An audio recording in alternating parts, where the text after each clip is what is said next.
pour répondre à cette question, qu'est-ce qu'il faut à cette jeunesse pour qu'elle ne soit pas méprisée? Luc chapitre 9, verset 1, la version parole de vie. Regardez ce qui se passe. La Bible dit, Jésus réunit les 12 apôtres. Il leur donne la force et le pouvoir. Nous soulignons la force et le pouvoir. De chasser tous les esprits mauvais et de guérir les maladies. Ici, nous voyons dans ce passage que c'était la première fois que Christ livrait ses disciples au monde. Mais connaissant la réalité terrible que ce monde renferme, il a trouvé bon de leur donner ce qui était important pour qu'ils ne soient pas méprisés. Parce que s'il les envoyait comme cela, on dira, mais cet homme qui guérit les malades, cet homme qui rend leur vie à des gens mortels, n'a pas pu donner quelque chose pour que ses disciples fassent la même chose.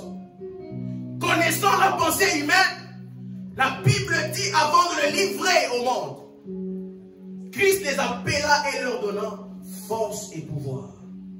Vous comprendrez avec moi aujourd'hui qu'à notre tour, nous aussi pour affronter ce même monde, qu'a affronté les disciples de Jésus,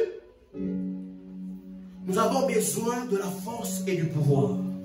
Dis un peu à ton voisin, force et pouvoir. Tel est le thème de notre prédication du jour. Force et pouvoir. Mais on se pose la question de savoir, c'est quoi la force et le pouvoir? Pourquoi leur en avoir donné? Ce sont ces questions qui feront notre développement. Alors du point de vue définitionnel, c'est quoi la force? La force, c'est la vigueur physique d'un être animé. On ne peut pas parler de la force lorsque le corps n'est pas animé, lorsque le corps est mort. Alors c'est la vigueur physique d'un être animé, de son corps. C'est la capacité qu'il a de fournir un effort physique. C'est son énergie. La force, c'est quoi? C'est aussi des moyens violents, des contraintes exercées pour obtenir un résultat. On veut obtenir des résultats, alors on applique des forces. La force, c'est aussi l'énergie morale, soulignons cela. Ce n'est pas seulement les physiques, ce n'est pas seulement la violence que nous exerçons pour avoir les résultats, mais c'est aussi l'énergie morale, la capacité de résister aux épreuves et d'imposer son point de vue et sa volonté. C'est parti de quelque chose qui est physique jusqu'à pénétrer notre esprit, aller dans le moral et dans la résistance aux épreuves. La force, c'est quoi? C'est le savoir qui connaît est fort. C'est l'habileté, l'ensemble des connaissances dans un domaine. Il est fort au multimédia parce qu'il connaît ce que c'est manier les appareils. C'est une force. La force, c'est aussi le poids. C'est l'assurance. C'est l'ensemble, le caractère de quelque chose qui fait qu'il s'impose à l'esprit. La force, c'est aussi l'intensité de l'action d'un agent ou d'un phénomène physique. C'est aussi son degré de puissance ou de violence. La force, c'est quoi? C'est le degré d'efficacité de quelque chose. Plus vous êtes efficace dans un domaine, plus on sait que vous êtes fort. Demande à ton esprit, où est-ce que tu es fort? Dans le commérage ou dans l'habillement? Enfin, la force, on va aller à la fin. La force, c'est aussi la puissance en effectif. Plus on est nombreux, plus on est fort. C'est aussi la puissance en matériel d'un groupe ou d'un pays. On voit même la force, la puissance d'un pays au travers du nombre de ses soldats, de son armée. La quantité de munitions que renferme cette armée. Enfin, la force, c'est quoi? C'est toute chose qui, par son influence, sa puissance est capable d'agir sur les autres choses, de s'imposer. Regarde encore ton voisin, demande-lui, est-ce que tu es fort? Se mouvoir aux jeunes gens. Pouvons-nous résister à ce que le monde nous donne? La force ne se résume pas seulement au nombre de poids d'haltères que nous portons dans une salle de sport, mais aussi à notre capacité de résister aux épreuves. Oh. Les épreuves ici ne sont pas toujours des situations difficiles par lesquelles la vie peut nous faire passer, mais c'est aussi le choix que nous avons entre péché ou pas, alors que nous en avons tous les moyens. Quelqu'un entend ces paroles? Dans ce cas-ci, ce qui fait notre force, c'est le choix que nous faisons qui s'accorde à la loi de l'Éternel. Plutôt qu'à notre propre plaisir. Vous savez, le Seigneur est fier de nous. Lorsque devant une tentation, un péché, nous décidons de l'honorer. Nous décidons de l'honorer. L'honorer devant une tentation, un péché, est une preuve de notre fidélité à Dieu. Et cela définit notre force. Nous sommes forts parce que nous avons fait le choix de ne pas décevoir le Seigneur en commettant les désirs de notre chair. Combien d'entre nous décevons le Seigneur en commettant les désirs de notre chair? Ce choix qui définit notre force part d'une résolution personnelle. Une décision qui est mûrement réfléchie en la conscience de notre relation vivante que nous avons avec lui. Puisque je suis conscient de la relation vivante que je mène avec lui, alors je fais le choix de l'honorer en m'empêchant de commettre ce qui est péché. Regardez avec moi Daniel chapitre 1 verset 8. Daniel chapitre 1 verset 8. La Bible dit ceci. Daniel résolut de ne pas s'essuyer par les mains du roi et par les vins dont le roi buvait. Et il pria le chef des eunuques de ne pas l'obliger à se suivre. Et il pria. Daniel était comme nous, dans un pays étranger. Si j'étais chez nous, on allait dire Koutou. Dans un royaume comme le nôtre, avec sa culture, ses dieux, ses lois, qui pour quelquefois ne matchaient pas avec ses convictions. Mais dans cet imbroglio, la Bible dit Daniel prit une résolution. Vous savez qu'il suffit d'une simple résolution pour se démarquer de tout le monde. C'est parce qu'il y a des gens qui ont pris des résolutions qu'aujourd'hui nous avons même des innovations. Les innovations sont les fruits des résolutions, des décisions mûrement réfléchies.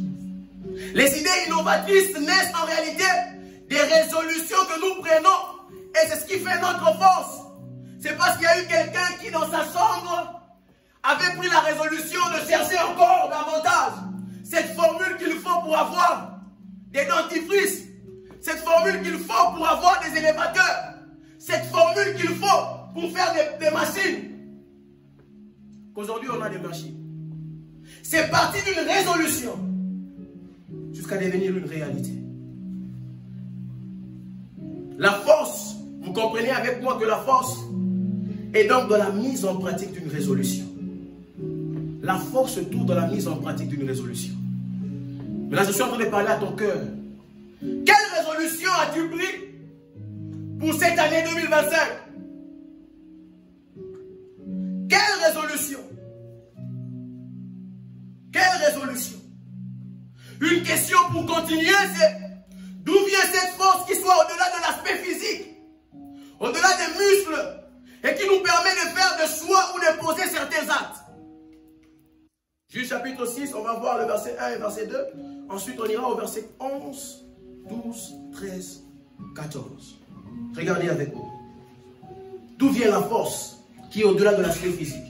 D'où vient la force qui est au-delà de l'aspect physique? Et qui nous permet de faire des choix ou de poser certains actes. Les enfants d'Israël firent ce qui déplaît à l'Éternel. Et l'Éternel les livra. Je vais donner ce passage pour contextualiser. Les livra entre les mains de Madian pendant 7 ans. Verset 2. Verset 2. La main de Madian fut puissante contre Israël pour échapper à Madian. Les enfants d'Israël se retiraient dans les ravins, des montagnes, dans les cavernes et sur les rochers. fortifié. Le verset 11. Vous avez vu le contexte de ce passage. Israël est sous la domination de Madianite. Et voilà ce qui se passe pendant cette domination. Puis vint l'ange de l'Éternel. Et il s'assit sous le térébinthe d'Ophra, qui appartenait à Joas de la famille d'Abiézer. Gédéon, son fils, battait du froment au pressoir pour le mettre à l'abri de Madian. Gédéon battait du froment pour mettre à l'abri de Madian. L'ange de l'Éternel lui apparut et lui dit, l'Éternel est avec toi, vaillant et héros. Gédéon lui dit, ah, parce qu'il ne savait pas qu'il était vaillant et héros. Il dit, ah mon Seigneur, si l'Éternel est avec nous, pourquoi toutes ces choses nous sont-elles arrivées? Et où sont tous ces prodiges que nos pères nous racontent? Quand ils disent, l'Éternel ne nous a-t-il pas fait monter en Égypte? Maintenant l'Éternel nous abandonne et il nous livre entre les mains de Madian. 14 et on finit. L'Éternel se tourna vers lui et dit, va avec cette force que tu as et délivre d'Israël de la main de Madian. N'est-ce pas moi qui t'envoie? Nous connaissons l'histoire. Je rappelle encore, nous l'avons revu au verset 1 et au verset 2. C'était juste pour ça, pour nous faire entrer dans le contexte. Et donc nous avons compris que ce qu'il fallait pour Israël pendant ce temps-là, c'était un homme fort, n'est-ce pas? Cet homme fort qui pouvait les libérer de cette emprise de Madian. En réalité, ce n'était pas dans ce moment précis. Il n'y avait pas des hommes forts. Non. C'était que le degré de la situation qui prévaudrait ou qui se passait en cette époque-là générait une information d'incapacité et de faiblesse. Tu n'as pas bien entendu. À cette époque où Dieu ou l'ange de l'Éternel visite Gédéon, il fallait un homme fort. Ce n'était pas qu'il n'y avait pas des gens qui étaient musclés.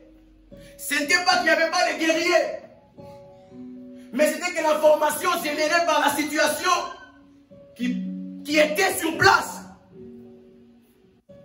générait une incapacité et une faiblesse.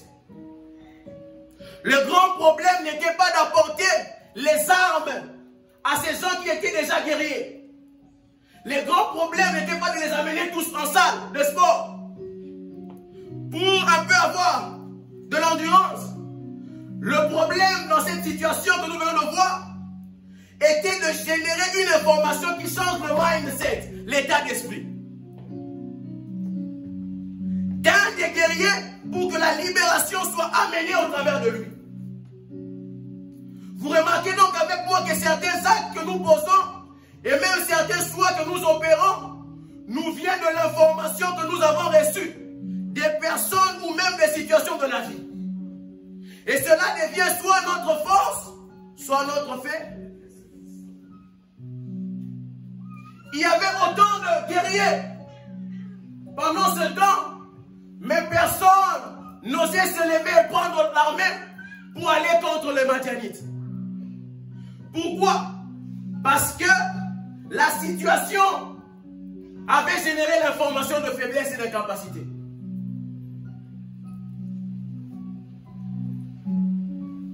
Quelle est cette situation qui a généré une information de faiblesse et d'incapacité? Vous comprenez donc avec moi que pour faire d'une simple personne forte, il faudrait d'abord agir sur son identité. Sur ce qu'il est au-delà de ce qu'il vit. Vous comprenez donc avec moi que la force est le résultat de l'information que nous recevons de Dieu sur notre identité.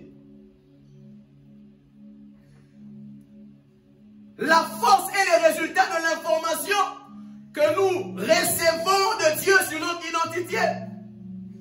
Comment répondons-nous à la question? Qui sommes-nous réellement? Je peux faire balader le micro, poser la question. Qui sommes-nous réellement?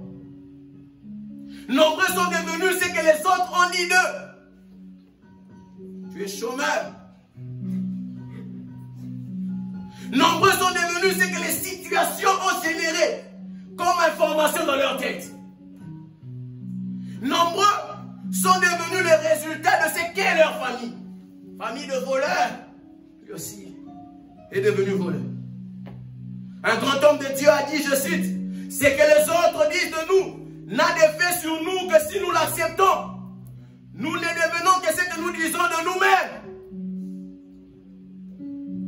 Quels sommes-nous devenus après qu'on ait dit que nous ne sommes que des incapables, bande d'incapables? Quels sommes-nous devenus alors qu'on nous a traités de prostituées, des gens mauvais? Vous savez qu'il y a un principe biblique. Je voudrais vous donner ce principe biblique. Il y a un principe biblique qui dit que la foi est générée à partir de ce que nous entendons. Vous connaissez ce principe, n'est-ce pas? Romains chapitre 10, verset 17. Regardez cela. Il est dit, ainsi la foi vient de ce qu'on entend, et ce qu'on entend vient de la parole de Christ. En réalité, comment ça fonctionne ce principe biblique? De ce que nous entendons, naît une information. De ce que nous entendons, naît une information qui devient une vérité si seulement si nous mettons notre foi. L'information que nous entendons de notre voisin devient une vérité pour nous que si nous mettons notre foi à cette information. De la parole entendue est générée une information qui devient une identité. Puisque nous y en avons mis notre foi. Parce que l'autre a dit que tu es escroc et que tu as mis ta foi dedans, tu deviens escroc.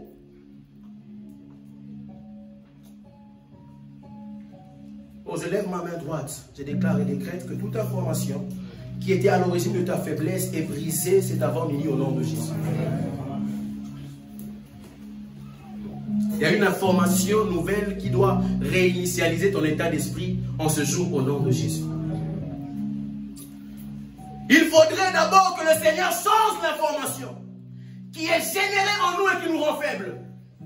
C'est quoi cette information qui est générée en toi et qui te rend faible, incapable de mettre ce que Dieu a déposé dans ta vie à la disposition de son Église, à la disposition de ta famille, à la disposition de ta nation? Combien de fois nous nous sommes sentis incapables seulement parce que nous sortons d'une famille qui est le plus pauvre? C'était la démarche de Gédéon, parce que nous n'avons pas lu tous les chapitres. Il a dit, je suis le plus petit de ma famille, prophète. Il a dit quoi? Je ne peux pas, et même ma famille est le plus pauvre. Le plus pauvre, merci. De Manassé. Il était en train de faire ressortir l'information qui les rendait faibles. Quelle est cette information qui est ancrée dans ton esprit et qui te rend faible aujourd'hui? Incapable de faire un pas vers l'avant. Incapable de faire un pas. Incapable d'amener les innovations de l'église du Seigneur. Cette information au nom de Jésus sera brisée cet avant-midi. Amen. L'information. Es-tu informé sur ton identité? Sur ce que tu es en réalité? C'est là le point de départ de tout être humain. Savoir qui il est, qu'est-ce qu'il est réellement. Et nous ne pouvons le savoir que si nous approchons de la bouche de Dieu. Pourquoi? Parce que seul Dieu a une information, a l'information qu'il faut. L'information qu'il fallait pour Gédéon, pour qu'il entraîne toute une armée, est venue de la bouche du Dieu vivant. Oh, la foi vient de ce qu'on entend, mais c'est qu'on entend de la bouche du Dieu vivant. Amen. On a trop attendu nos voisins, nos parents. En Afrique, c'est la seule chose qu'on dit aux garçons.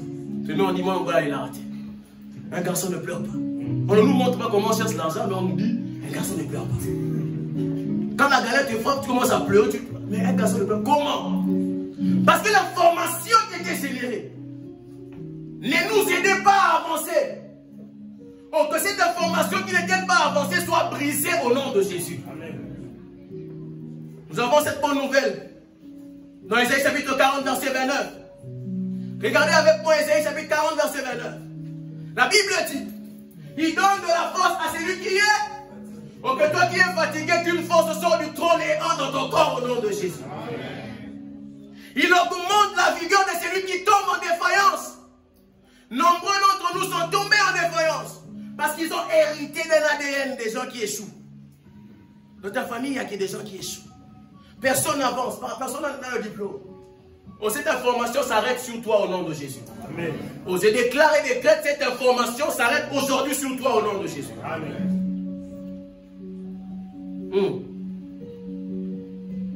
Mais après que tu aies reçu l'information, il y a des gens qui ont reçu l'information sur ceux qui sont.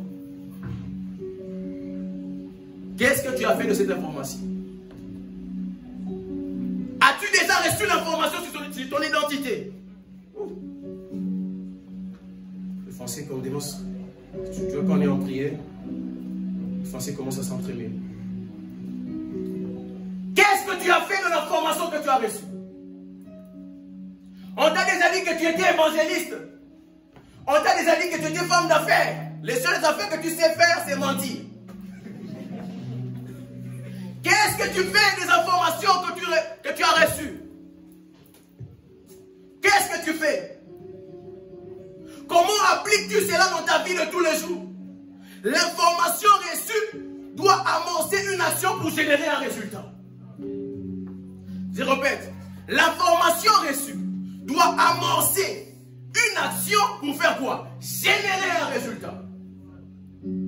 Ça doit partir d'une information pour devenir des actions qui génèrent des résultats. Si Gédéon s'était arrêté à entendre, va avec la force que tu as, il s'arrête. Israël aujourd'hui serait toujours sous l'emprise de Maki. Parce que l'information reçue a généré des actions qui ont produit la libération. Il n'attend pas de nous seulement que nous soyons capables de recevoir, d'être informés, mais aussi de les appliquer dans tous les domaines de notre vie. Aussi, si ça n'avance pas, c'est pas parce que tu n'as pas entendu ce que tu es réellement. En réalité, tu sais déjà ce que tu es. La seule chose qui te reste, c'est de mettre en pratique. Mettre en pratique. As-tu reçu une information sur ton identité, sur tes études, sur ta vie, ta famille, que cela devienne, que cela amorce le changement? Oh, je me sens dire à quelqu'un. Le changement commence par le premier pas que vous faites. Le changement commence par le premier pas. Tant que tu restes stagné à ta position, même l'ange ne viendra pas du ciel pour te pousser. Il a besoin que tu fasses le premier pas. Que la conscience de ton identité soit l'amorceur de ton changement. Jeunes gens, ne reste pas là à ne rien faire alors que tu as reçu l'information qu'il faut. Travaille sur l'information. Cherche Dieu sur l'information. Lis des livres sur l'information. Et mets-les en pratique pour changer ta vie. Que la situation de ta famille ne te dit pas que ça doit s'arrêter là. Ça doit être la base sur laquelle, la base de ta motivation d'avancer. Pas parce que je suis issu d'une famille pauvre que je dois rester là à nous regarder. Je dois avancer parce que par moi, les risques doivent sortir. Oh, je dois être le changement parfait, le modèle par excellence de la pauvreté à la richesse. Un jeune homme écoute cette parole. Amen. Le changement, n'oublie pas cela, commence par le premier pas. Vous comprenez finalement qu'il y a une force déjà à nous. Il y a déjà une force en nous, mais qui n'a besoin que d'être activée par l'information qui vient de la bouche de Dieu. Aujourd'hui, il y a une information qui sort du trône qui va activer quelque chose dans ta vie au nom de Jésus. Amen. Deuxième chose que je voudrais dire à la jeunesse aujourd'hui. La force est aussi le résultat d'un cœur intègre et droit. La force est aussi le résultat d'un cœur intègre et droit. L'intégrité, c'est quoi? C'est l'état de quelque chose qui a toutes ses parties, qui n'a subi aucune diminution, aucun retranchement. L'intégrité, c'est l'état de quelque chose qui a conservé sans altération ses qualités et son état originel. L'intégrité, c'est la qualité de quelqu'un qui observe parfaitement les règles morales, qui respecte scrupuleusement ses devoirs et qu'on ne peut corrompre. Et la droiture, c'est la qualité de quelqu'un de sa conduite qui agit honnêtement Y a-t-il encore dans l'église du Seigneur des gens qui agissent honnêtement? La droiture, la qualité de la personne qui agit honnêtement, qui est loyale, franc, agissant avec rectitude.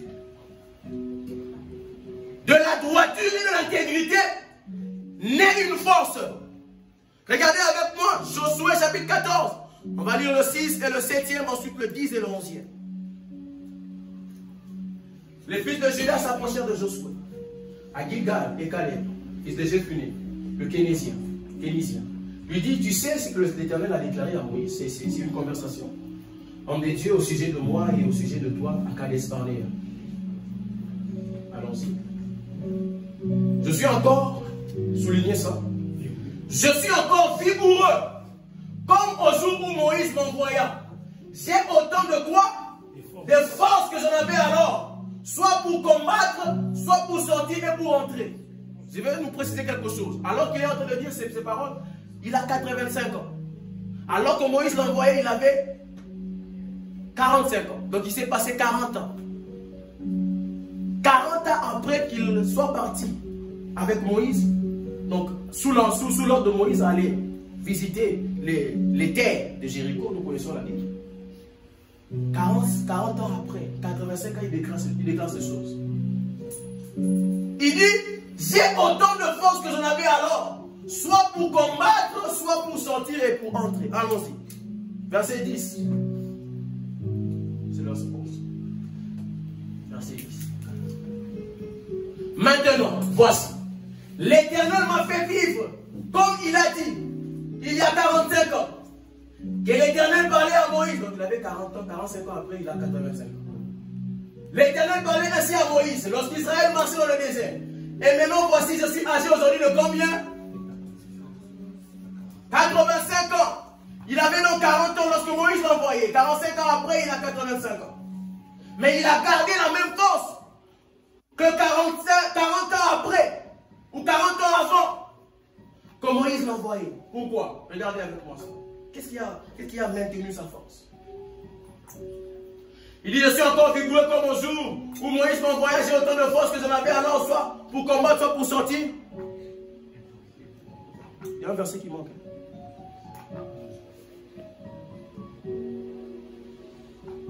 Donne-moi le verset 7, s'il te plaît. Voilà. J'étais âgé de 40 ans lorsque Moïse, serviteur de l'Éternel, m'envoyait de Kadesh Barnéa pour explorer le pays. Et je lui fis un rapport avec... C'est le mot que je cherche. Parce qu'il a fait un rapport avec droiture de cœur, alors la force lui a été conservée. Vous savez, naturellement, nous perdons des forces lorsque nous allons à la sénescence. Sénescence, c'est un vieillissement physiologique. De plus en plus tu pars dans la vieillesse, tu perds les forces que tu avais de la jeunesse. Mais parce que lui avait fait un rapport avec droiture de cœur, que le Seigneur a conservé la même force.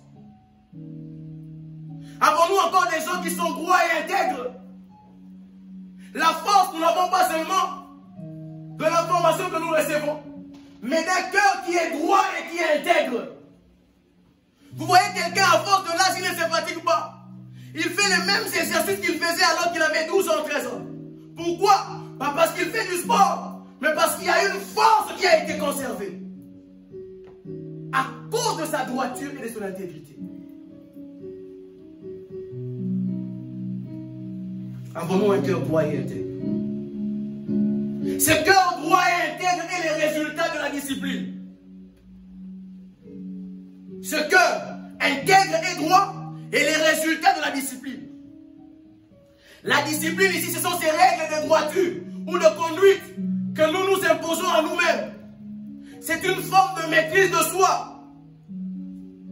Des choses qui ne sont pas forcément péchés, mais que nous ne faisons pas parce que nous en avons fait une règle de conduite. Je ne bois pas de l'alcool parce que c'est péché, mais parce que c'est une discipline personnelle. C'est une discipline personnelle. La discipline personnelle est une force qui te distingue des autres de ta génération. C'est pas parce que tout le monde boit que je dois boire. J'ai une discipline personnelle. J'ai une discipline personnelle. La discipline crée des principes qui deviennent les fondements d'une vie épanouie.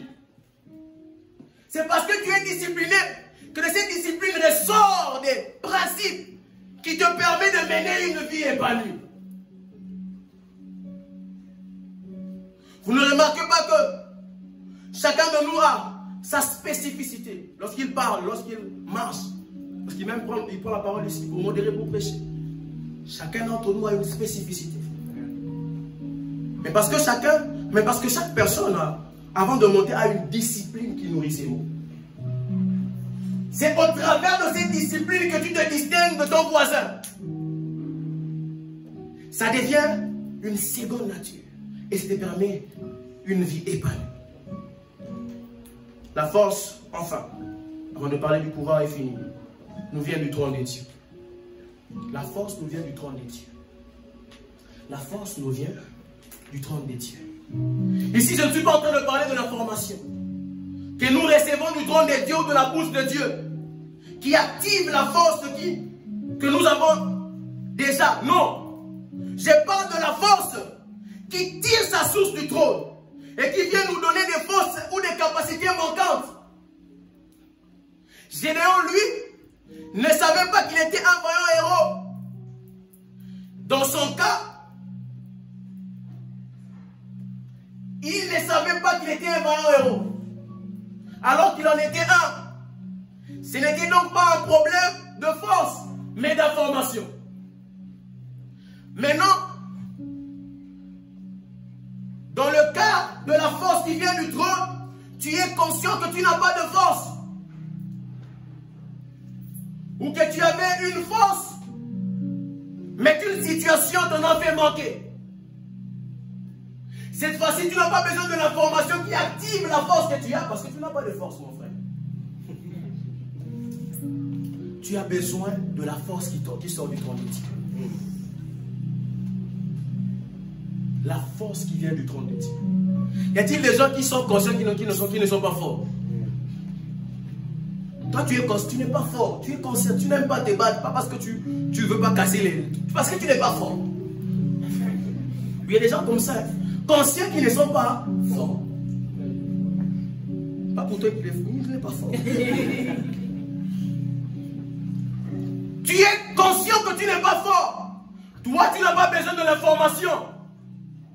Parce que si on te défend que tu es fort alors que tu n'es pas fort, on te ment. Tu as besoin de la force. On dit à ton frère, tu as besoin de la force. Maintenant, d'où vient la force qui sort du trône et qui vient animer ceux qui en manquent ou ceux dont les situations ont perturbé la force? Regardons ce passage dans 1 Samuel chapitre 30, verset 1 à 2. Ensuite, nous irons au verset 6. Version, c'est l'heure. 1 Samuel 30, verset 1 à 2. Ensuite, on ira au verset 6. Je pensais que c'était un papier qui vient. Je suis dans les temps ces derniers temps. Lorsque David arriva le surlendemain, ça c'est juste pour vous mettre dans le contexte. Ces hommes à Ticlag, avec ces hommes à Ticlag, il la trouva ravagée. Il trouva quoi? Ticlag ravagé et incendié. Les Amalécites avaient fait une incursion dans le Negev et contre Ticlag. Verset 2. Ils s'étaient emparés des femmes et des ceux qui se trouvaient dans la ville de Ticlag. Quelle que soit leur condition, ils ont tout pris, ils ont pris tout le monde. Sans toutefois tuer personne, gloire à Dieu. Ils les avaient amenés et avaient continué leur... Alors le verset 6 maintenant, qu'est-ce qui s'est passé? Verset 6. David était dans une situation très angoissante. Parce que même David avait laissé ses femmes là-bas. Donc on n'avait pas seulement pris les femmes de Sadrach et des sens. Ils ont aussi pris la femme de David. Ou les femmes de David. Parce que ses compagnons étaient pleins d'amertume en passant chacun à ses fils et à ses... Et ils parlaient de les tuer à coups de pierre. On était prêts à tuer David. Pourquoi? Parce que femmes et enfants étaient emportés. Mais regardez ce qui se passe. La Bible dit, mais David fait quoi? Puisa de nouvelles forces en faisant quoi? En se confiant à l'Éternel son Dieu. Ils ont emporté femmes et enfants. C'était une situation déstabilisante qui arriva à David et qui lui fit perdre toutes ses forces. Qui ne sait pas que David était un guerrier? Qui ne sait pas que David était un guerrier? C'est-à-dire, lui, il avait sa force. Mais dans cette situation, a fait qu'il manque de force. Si on lit au verset 5, au verset 4, vous verrez, la Bible dit, David pleura toutes les larmes de son corps.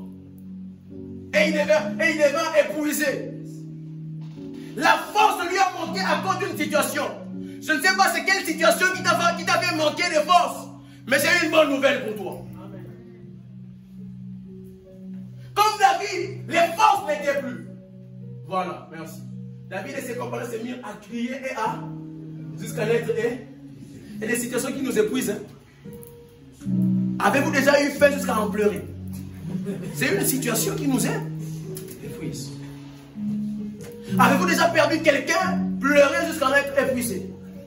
Oh, je parle à quelqu'un qui aurait perdu une personne, qui passe par des moments, des situations difficiles, qui a une bonne nouvelle pour toi. Il y a une force qui sort du trône de Dieu pour venir te secourir aujourd'hui. La Bible dit, malgré qu'il était épuisé, il a fait quelque chose de remarquable au verset 6. La Bible dit, David puisa des nouvelles forces en faisant quoi? En se confiant à l'Éternel son Dieu. Vous remarquez avec moi que nous tirons des nouvelles forces du trône lorsque nous faisons quoi? Lorsque nous nous confions à l'Éternel notre Dieu. Se confier à Dieu, c'est quoi? C'est lui faire ses confidences, lui faire part d'un secret. Oh, une question je nous pose. À qui confions-nous nos faiblesses?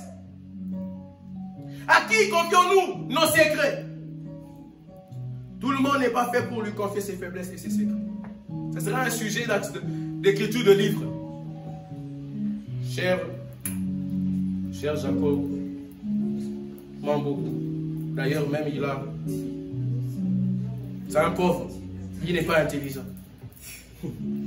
Pourquoi? Parce que tu as eu le culot d'aller lui dire tes secrets. Chers amis, arrêtons de paraître forts dans certaines situations devant le Seigneur. Lorsque nous sommes faibles, disons-les lui. Puisque c'est de son trône que sort la force. Proverbe chapitre 8, verset 14. Les mots de la fin, il dit, la force est à moi. Parce que la force est à lui. Alors, si tu perds les forces ou que tu n'as pas de force, va au trône et demande la force.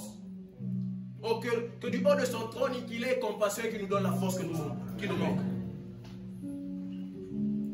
Es-tu dans cette situation où tu n'as pas... Tout le monde sait que tu n'es pas fort. Alors, approche-toi du trône. Confie-toi à l'Éternel. Il va te donner la force. Pourquoi? Parce que la force est à lui. Il dit, le conseil et le succès m'appartiennent. Je suis l'intelligence. Il est l'intelligence. Tu n'es pas intelligent.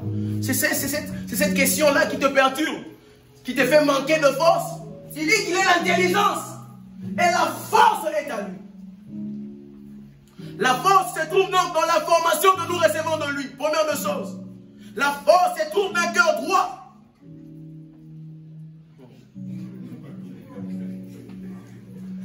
La force se trouve dans la formation que nous recevons de lui. D'un cœur droit et intègre et du trône de Dieu. Maintenant, c'est quoi le pouvoir? Et on va finir.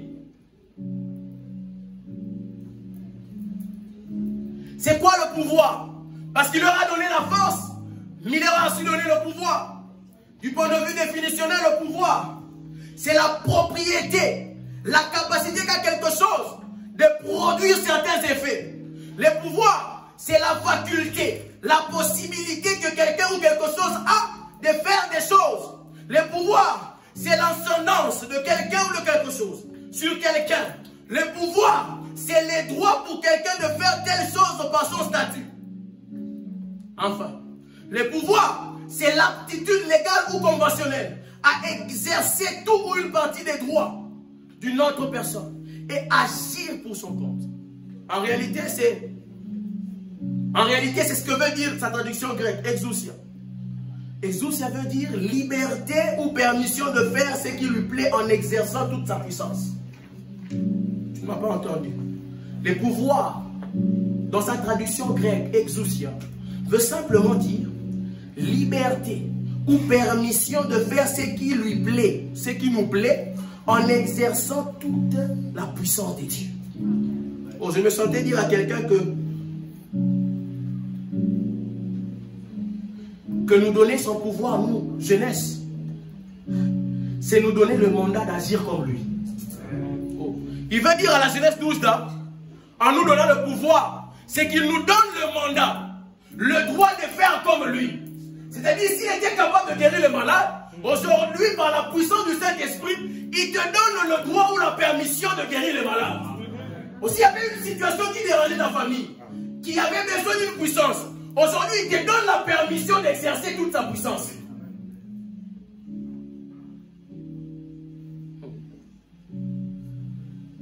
C'est ce que veut dire Romains chapitre 8, verset 19. Regardez ce verset. Dans la version parole de vie. Parole vivante, ça m'a fait du bien. J'ai regardé toutes les versions aujourd'hui. Yeah. Ah, c'était chaud. Romains chapitre 8, verset 19, parole vivante. Une profonde nostalgie étreint toute la création. Elle attend avec un ardent désir la révélation de la gloire des fils de Dieu. Toutes les créatures aspirent à l'avènement de ce jour où Dieu manifestera la vraie nature de ses enfants. Vous savez, nostalgie veut dire quoi? Nostalgie, c'est le sentiment de regret des temps passés ou des lieux disparus ou devenus lointains auxquels on associe une sensation agréable. Ici donc, ce verset veut dire que la création se rappelle avec regret des événements du temps où les malades étaient guéris par imposition des mains. La création se rappelle du temps où les aveugles voyaient par imposition des mains. La création se rappelle du temps où Lazare sortait du tombeau par la simple voix du Seigneur Jésus. La création est en train de se rappeler, c'est dire, où sont ces gens qui peuvent reproduire les mêmes choses aujourd'hui? Nous attendons avec un ardent désir les gens qui nous font remémorer les temps passés en reproduisant les mêmes choses. Avons-nous encore la jeunesse qui sait guérir les malades? Avons-nous encore la jeunesse qui sait dire avec précision les choses à venir? La Bible dit, lorsque l'Esprit viendra, il vous annoncera des choses à venir. Avons-nous encore des jeunes qui savent voir au-delà de l'apparence? C'est pas parce qu'elle est maquillée qu'elle va bien. Il y a quelque chose. Un Goumin qui est là-bas.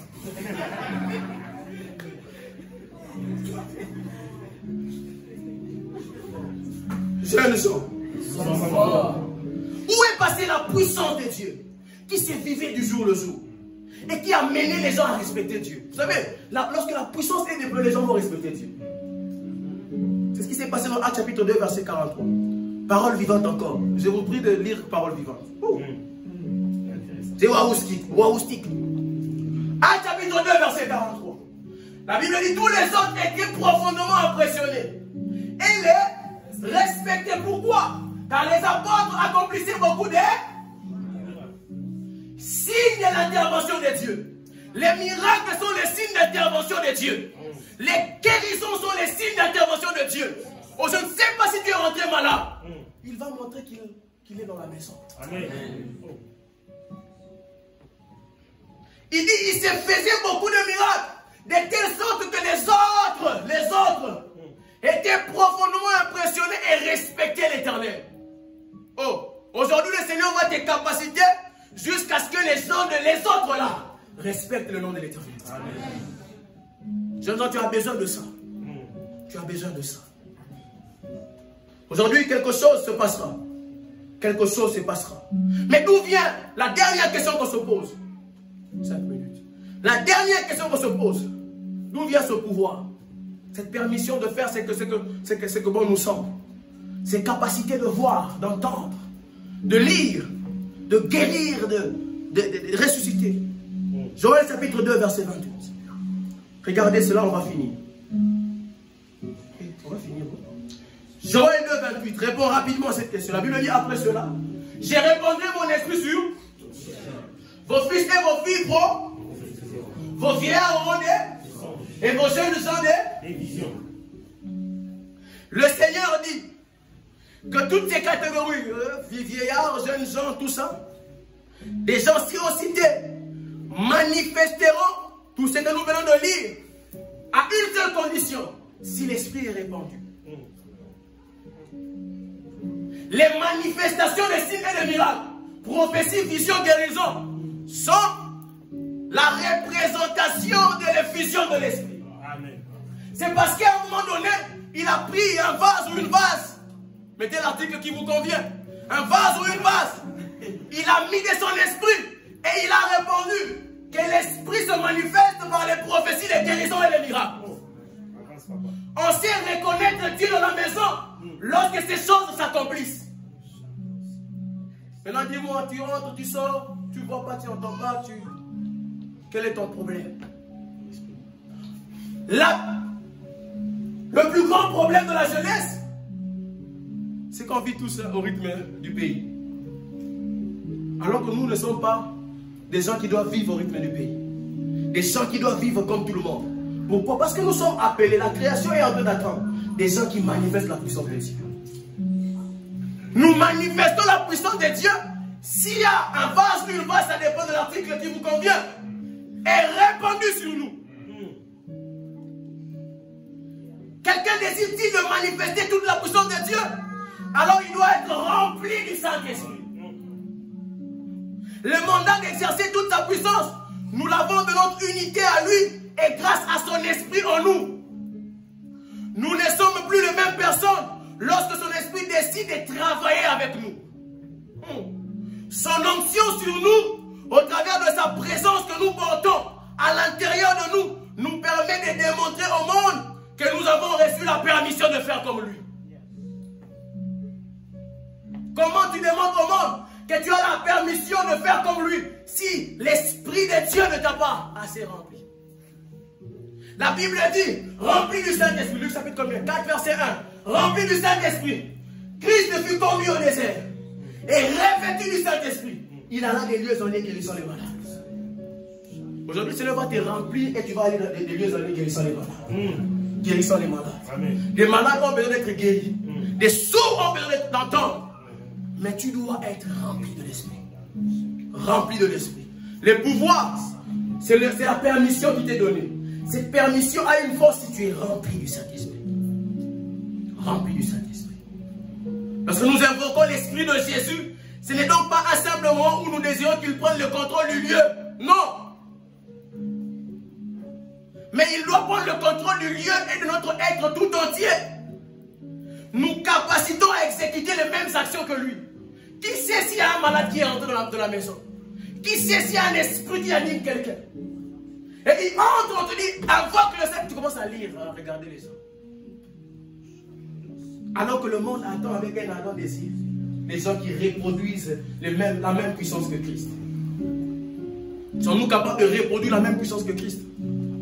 Sommes-nous capables de poser les mains? La Bible dit, Marc chapitre 16, verset combien? 16 à 17. Il dit, voici les signes et les miracles qui accompagnent. Les signes et les miracles doivent accompagner. Doivent être derrière toi. T'accompagner. Il dit, accompagneront ceux qui auront cru à mon nom. Ils imposeront les mains aux malades. Et les malades seront guéris. Ils marcheront. Malisco paradégas. La Bible dit, ils marcheront. Ils marcheront sur les scorpions. Et les scorpions ne peuvent rien le faire. Ils boiront des breuvages mortels. Et ils ne mourront pas. La Bible dit. La Bible dit. Ils parleront les nouvelles langues. Ils saisiront des serpents. Un jour, la Bible dit, la soparadé. Paul est jeté dans une île. Et les gens de l'île le recueillent. Ils le mettent autour du feu. La Bible dit, un serpent est sorti du feu et attrape sa main. Les gens qui étaient autour de lui disent, ah, cet homme va mourir. Ils ne connaissaient pas qu'il était écrit. Ils saisiront des serpents. Ils saisiront des serpents. Ils saisiront des serpents. Ils saisiront des serpents. La Bible dit, tout à coup, Paul secoua son bras. Et le serpent lassa son bras. Et la Bible dit, les gens qui étaient tout autour de lui, disent ça, un Dieu nous a visités. Il dit, un Dieu nous a visités. Oh, je suis venu par le mandat du Saint-Esprit. capacité à jeûne, à s'en sortir d'ici, on dira qu'un Dieu nous a visités. Amen. On dira qu'un Dieu nous a visités. Amen. On dira qu'un Dieu nous a visités. Parce que l'Esprit en toi te donne le mandat de faire comme Jésus. Amen. Est-ce qu'on peut s'élever? On a fini la prédication. Au nom de l'intercession. La sauvagerie.